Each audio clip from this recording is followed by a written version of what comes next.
గురువుగారు, నా జీవిత కాలంలో నా అనుభవం నుంచి బయటకు వచ్చిన ఫీలింగ్ ఇది. మనము పిల్లల్ని కన్నాం కదా అని చెప్పి వాళ్ళ మీద పెత్తనం అధికారం చేయడం, మనకు నచ్చినట్టు ఉండాలి, మనం చెప్పినట్టు మాట్లాడాలి, వాళ్ళ జీవితం ఎలా బాగుంటుందో మనమే అనుకోవడం వల్ల వాళ్ళల్లోంచి రెవల్యూషన్ అనేది వస్తుంది. అంటే నేను చూసిన వాటిల్లో మనుషులు ఎలా ఉన్నారు, నా యొక్క బంధువులు, చుట్టుపక్కల ఫ్రెండ్స్ అందరినీ చూసిన దానిలో అర్థమైన విషయం, మనము ఎలా ఉంటే బయట వాళ్ళకి పేర్లు పెట్టామో మన పిల్లలు అలా అవ్వకూడదు అనే భయంతో మనం పెంచుతాము. వాళ్ళల్లోని స్వేచ్ఛగా జీవించడం అనే దాన్ని తీసిపాడేస్తాం ఫస్ట్.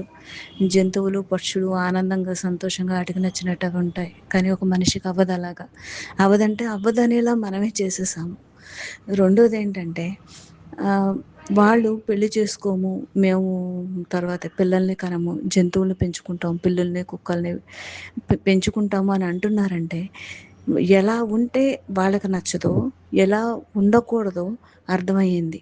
మనం మన పేరెంట్స్ లాగా మనం పెంచలేము, మన వల్ల కాదు, ఎవరికి ఎవరు చెప్పిన మాట వినరు, దానికన్నా యానిమల్స్ని పెంచుకోవడం మంచిది అని అర్థమైపోయింది. రెండోది, నాకు బాగా బాధ అనిపించే విషయం, సమాజంలో ఉంటూ సమాజం మన యొక్క ప్రతి దాన్ని, మన జీవితంలో చిన్న సంతోషాన్ని, ఆనందాన్ని సమాజానికి ముడిపెట్టి అన్నీ వదిలేసుకుంటున్నాము. ఆ సమాజాన్ని మనమే క్రియేట్ చేసాము. అది ఎలా ఉండాలో అన్నీ మనమే చెప్పాము, ఎలా ఉండకూడదో చెప్పాము. ఎవరైనా సత్కార్యం చేస్తే వాళ్ళలా మనం చేయలేమంటారు. పోనీ వాళ్ళు ఏమైనా వెధవ పని చేస్తే చూడు ఎలా చేశారు అని చెప్పి అంటారు. మంచి పని చేస్తే వాళ్ళలా చేయలేము, అదే చెడ్డ పని చేస్తే ఎలా చేశారో చూడు అని చెప్పి మాట్లాడుకుంటూ ఉంటారు.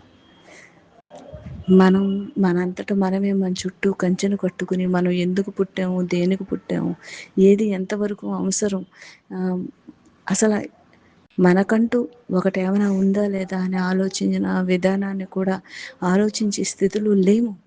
ఆ స్థితిలో జారిపడిపోయాం. ఇందులోంచి బయటికి రావాలంటే ఒకటి, మహానుభావులు, అవధూతల యొక్క జీవిత చరిత్రలు తెలుసుకోవడం, అర్థం చేసుకోవడం, మనం దాన్ని పాటించడం తప్ప వేరే దారి లేదు. ఆడంబరాలు వాళ్ళు వీళ్ళు వింటారనే ఆలోచన పూర్తిగా తీసేయాలి. ఓం శ్రీ గురు రమణ.